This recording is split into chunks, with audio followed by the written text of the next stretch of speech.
What's the meaning of Creole?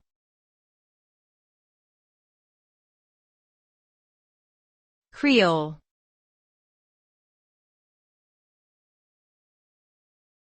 Creole.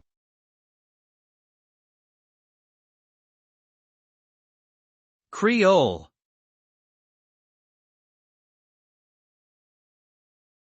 Creole.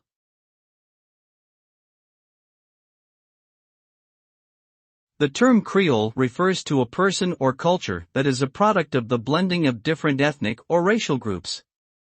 The concept emerged from colonial times when European colonizers mixed with indigenous people, Africans, and Asians in the Americas, Africa, and Asia. As a result, new Creole cultures, languages, and identities were created. Today, Creole can specifically refer to the Creole languages that developed from these cultural interactions, such as Haitian Creole or Louisiana Creole, which combine French and African languages. Overall, Creole represents the fusion of different cultures into something new and unique.